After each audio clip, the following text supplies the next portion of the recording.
Good day everyone, ako day si Hannah Shane M. Shalmo, and today I will present my project which is an anime website. I use HTML to create the structure of the web page and CSS design and style it. So first, ito sa HTML. So at the top na ang head section, din yun ako ibutang ang title nga anime website para mo niyang makita sa browser tab.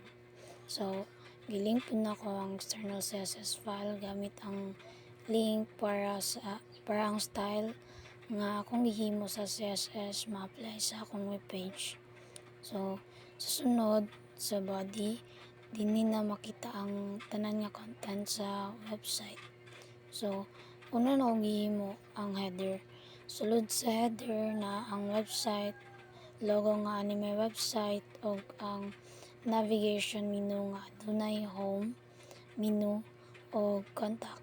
So kini nga navigation menu makatabang sa user o sa ko nga dali makabalhin sa lain-laing pages sa website. So pagkahuman na ang main section, sulod ni ang hero section nga mo ang unang makita sa user pag open sa website. So dinhi akong ibutang ang title nga anime website.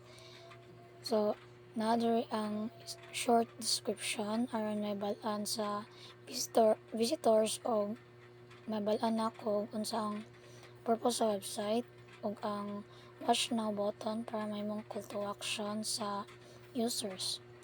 So tapat sa text, akong gibutang ang anime image aron mas appealing ug mas interesting tanawon ang webpage. So, sa pinakalalom na ang footer na nagpakita sa 2026 anime website or as reserved, kini para ipakita ang copyright information sa website. So, next sa CSS, una gigamit na ko ang CSS reset aron matangtang ang default margin o padding sa browser. So tungod ani mas sayo na ko ma-control ang layout sa website o guman na gi-style na ko ang body. Dili na ko gi-set ang font ito sa monospace and ang background color padto sa light blue o ang text color padto sa dark blue aron limpyo og color tanawon ang webpage. So igamit po na ko ang dot container aron ma-center ang tanan nga content o dili siya makuan sa kilid sa browser. Sunod, gi-style na ko ang header pinaagi sa pagbutang og background color then border og flexbox.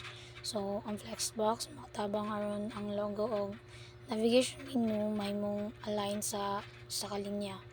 So sa navigation menu akong gi-remove ang bullets, gi-arrange na ko ang links horizontally og nagbutang ko og hover effect aron mausab ang color sa menu og i-hover ang mouse.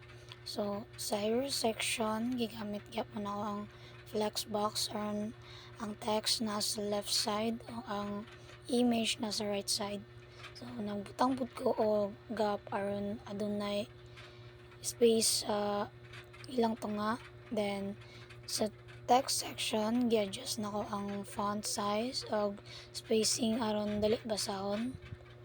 So ang watch now button akong gi-style pinagi sa pagbutang og background color, padding, rounded corner og hover effect aron mas nindot tanawon kung i-hover. Sa image akong gi-set ang width og gi-round ang corners gamit ang border radius.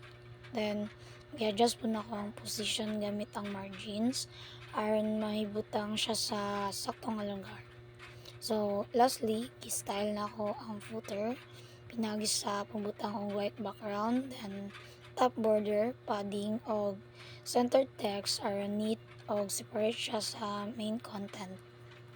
So this is my final output sa akong anime website using the HTML and CSS.